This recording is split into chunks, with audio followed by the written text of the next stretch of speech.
Hey guys, in this one we're going to have a look at Orikan the Diviner, and Daryl is going to bless us with the deep penetration of his amazing knowledge and bore us to death with tales of his Space Wolves army, because it always comes back to, oh, my wolves, I do this, and my wolves, I do that. And we're going to talk about Orikan the Diviner. Let me tell you, he rocks in at 165 points. You will find him on page 57, and his page looks a bit like that. We don't have a picture of this poor dude. No. However, we don't have a model of this he has spoken, and it says the following. Time is a weapon like any other. If nothing else, I can simply wait for my foes to rot. That's always a good tactic. That is a good tactic. And tournament players have been using it for Yes. forever. Time is also part of my army, because I will take all day to line up my miniatures so as that we never get past turn 3. Yes, we run out of time and I get a draw in a game that I couldn't possibly get anything better than a draw.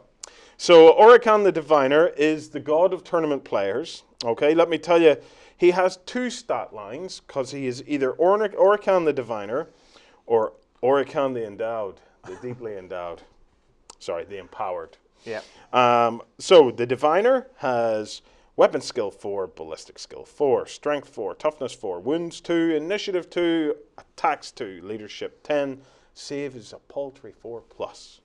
However, when he becomes empowered, and remember, this guy has a Transdimensional Beamer, so all he does is whip the keys out of his Beamer, and he's empowered before he goes off to his mate's house, who of course runs the art galleries, and then he puts the keys into the bowl, and all the lords come together. Yes. Anyway, so as the empowered, he's weapon skill 5, ballistic skill 5. Get a load of this: strength 7, toughness 7. Yep, he basically becomes like a Catan shard. Yes. Wounds 4, initiative 4, attacks 4, leadership 10, 4+ save. Yeah. The question is begging to be asked, why would you field him any other way? Because he only gets empowered when the stars are in the correct order.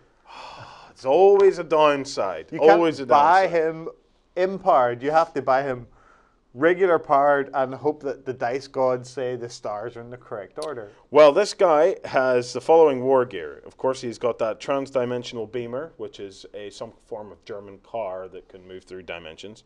He has a phase shifter, which must be the shift stick in the Beamer. It's invulnerable save. Oh, pants. So he's a 2+ invulnerable, 3+ and 3+ invulnerable. And he has the Staff of Tomorrow. Yes. Let me tell you about the Staff of Tomorrow. Prepare yourself for a Matt Ward special here. Warren loves the Staff of Tomorrow. Orikan's staff exists a half second ahead of now. Maybe it's just set to the wrong time. His blows hitting the target an instant before he moves to strike. Now, Daryl, if you were walking around and your staff existed a half second before now, I would dare say it would get a lot of use. You could have your staff in there before anybody knew. You could be making blows or receiving blows all over the place. I dare say you'd be giving rather than receiving.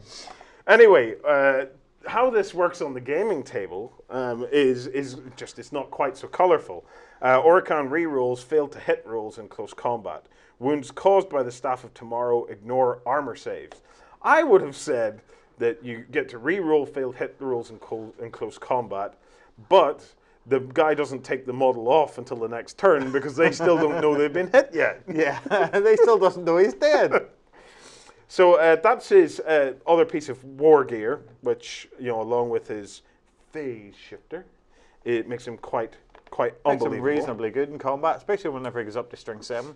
Yes, what I'm going to do, though, is I'm going to tell you a little bit about the Transdimensional Beamer. It's not really a German car. Are you sure? I'm going to read you the fluff. Just to prove this. Used as a convenient method of banishing unwanted debris, because even Necrons have trash. Yes. They do, yeah. Machinery and failed experiments from Tomb Worlds.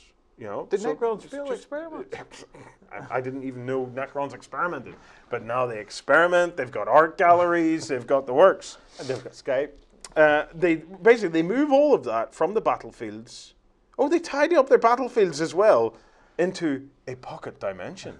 Yes. Is that some kind of new Nintendo thing? Is it? You know, it's like, are you sure it's not an eye pocket? Oh, it's eye pocket, eye dimension. An eye The dimension. Transdimensional Beamer can just as easily be used to banish foes. So, your Necron bin men have to get within 12 inches, okay? Strength X, AP dash, Heavy 1, Exile Ray. And Exile Ray. If shot from a weapon with the Exile Ray type hits, if a shot hits, randomly select a model in the target unit. That model must immediately pass the strength test or be removed as a casualty with no saves of any kind allowed. Models with no strength value automatically pass. Randomly selecting a guy in the unit means you can't just go no-named trooper guy will take it. It could be Parfus guy, it could be character guy, it could be anybody. And a strength test, as I always work everything out against Marines, basically on a roll of a 5 or a 6, they disappear into the pocket dimension in the boot of your Beamer. It says randomly select a model in the target unit. Yes. Oh, I was going to say, could you not fire at the vehicle? But vehicles don't have strength, do they? No. So you can't get rid of But big beasties do. Yes, but it's generally strength 6. So demons, they'd be a 6 to get rid of it. Yeah. So you want something nasty but low strength. Dark Eldar? Eldar? Maybe. Guardsman? Yeah. Somebody like Yarick, Commissar Yarick running about. Stick him in the pocket dimension. Doesn't matter if he comes back to life. He's in a different dimension. Bring it on in another dimension. Well, that's his Transdimensional Beamer, and that finishes up his Wargear. Let's talk a little bit about his special rules. Okay. Yes, the one special rule we'll want. This guy's ever living. He's an independent character, and he has reanimation protocols. That means he gets back up. And he doesn't need to be with anybody to get back up. Ever living means... He is a Lord of Time, which means that when you're playing Orikan the Diviner, you have to go dum da dum dum da dum dum da dum dum dum da da dum da dum dum da dum dum da dum. And you also have to have a police box and one of the old fashioned police boxes on the board. Yeah, as your monolith. As your monolith. This ability can be used once at the start of one of your turns. For the remainder of that turn, any unsuccessful reserve rolls must be re-rolled. So basically, if you say, I am a Lord of Time, only you have to do it in a Tom Baker voice. So Tom Baker? Tom Baker here. I prefer Eggleston. So I am a Lord of Time. It says I must re-roll any unsuccessful reserve rolls. So, but surely that's done at the start of the turn. You're doing reserves. You'll nominate this before you do your reserve. However, in some of this, no, because using some of the lords, you're bringing units in automatically. So, and the other person's go. So it's okay. It's okay, but it's not the special rule we want to get to. No. Moving on swiftly to. The stars are right, baby. Do you want to hear Warren read the fluff, or do you want me just to tell you what happened? I'm going to read the fluff. Yeah, you're watching my videos. You've got to learn to love the fluff. That's what it's all about. Orkidan starts the game with the first of the 2 profiles given above. But, as the game progresses, there is a chance that the stars will come into alignment and restore him to a portion of his ancient power. We love ancient power. Roll a d6 at the start of each of your turns. If the dice roll is less than or equal to the turn number, then the constellations have come into alignment and Orkidan has unlocked a portion of celestial power. That is in there. In the book? Yep, that's because Matt Ward knows I read this stuff. You know? Oh, yeah. Orkidan henceforth uses the Orkidan well-hung, empowered He's got profile. The power. I have the power. It's the same model, though. He doesn't get all butch and stuff like that. Does he not? No, he doesn't, which is a pity, because like if I had like a dustbin lid or something I could throw down, this is not him. It's still the same model. Once Orkidan powers up, continue to roll a d6 at the start of each of your turns. If the result is less than or equal to the turn number, the power recedes. Yes. This is So he could be great, then crap. And then die. Great. Because oh, wait. Orkidan returns to his initial profile, and no further transformation rolls are made. You sneaky boy, Mr. Ward. You can't get back to having the power. Wounds suffered are carried over between the Orkidan incarnations, which can mean that Orkidan is removed as a casualty if he transforms back into his weaker incarnation. We don't like it. That's it. Do you know what? It's a nice piece of fluff, actually. I like that. There's a good narrative to that. I think I'm enjoying. So he has the power, and then he just doesn't have the power. Halfway through a battle, when he vitally needs to kill the enemy, he goes, them stars aren't in the right order any longer. See that one there? Yeah, that sneaky bugger, that star shifted slightly to the left. I don't feel like fighting anymore. Could he not consult with our Sky at Night as Patrick Moore to know when it's time to fight? Nobody knows more about stars than Patrick Moore. Nobody. Not even Captain Kirk. Not even Captain Kirk. So there you have it. No, you don't. That's all the... No, you don't have it. He's avoiding the best of the rules. Okay, there you almost had it. Now we come to the best of his rules. This is the reason you're going to put him on your table. Yes. Other than the fact that you want to see him in his empowered form. I don't care if he ever gets empowered. He'll be hiding behind a rock. This is called Temporal Snares. During the first game turn, all enemy units that move count as moving through difficult terrain.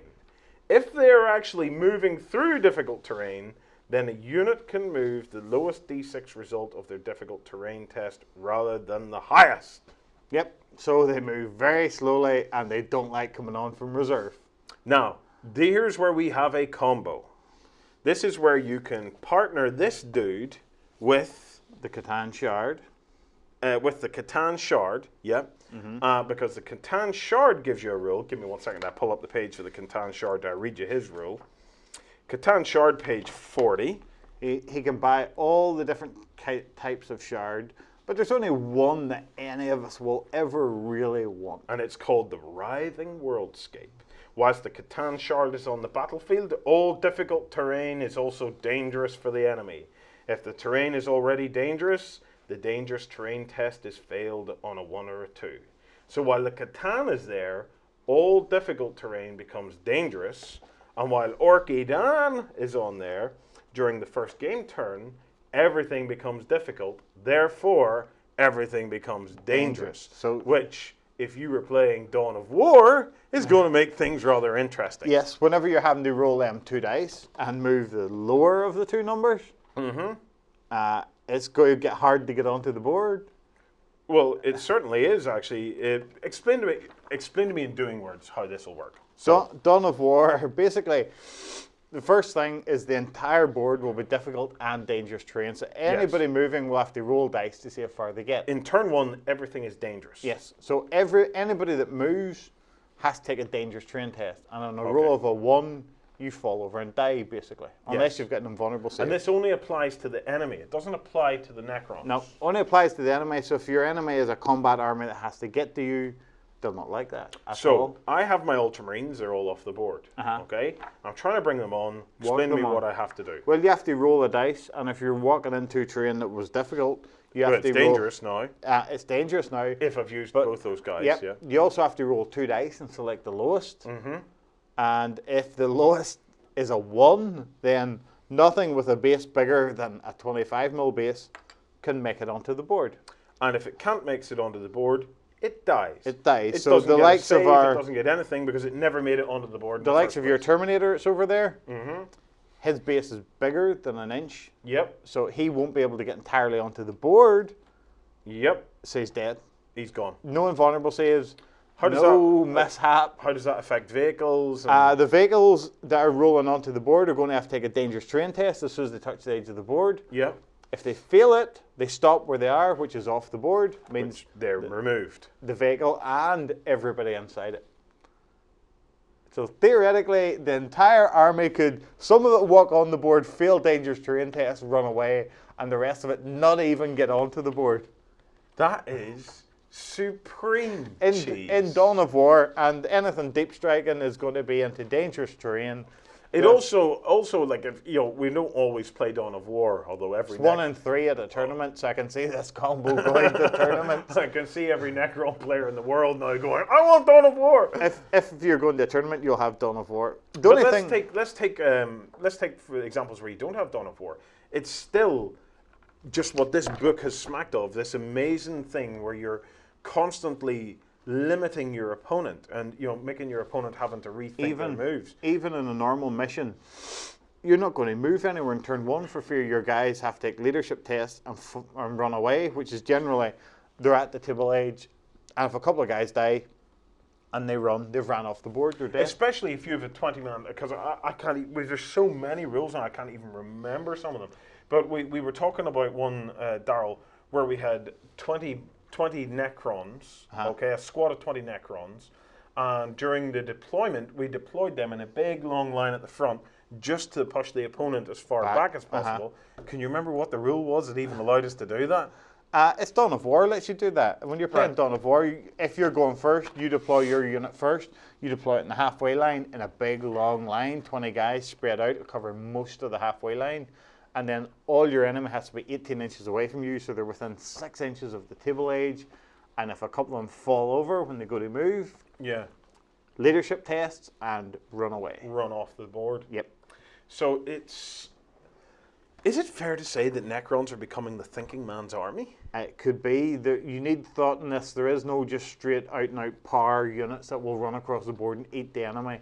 Wraiths are probably the best of them, but they're only just a good unit. They're not great units. But it becomes balance my army towards what I want it to do. Whether I want it to be good at just messing with the enemy, with some of the guys that let the enemy vehicles shoot at each other and whatnot, or do I want to just stop the enemy moving and make it dark the entire game? Well, guys, there you have it. That's Orikan the Diviner. Another cool HQ unit. So, get in the comments below, tell us your thoughts, and let's pull this guy apart, see if there's anything else we may have missed with this guy.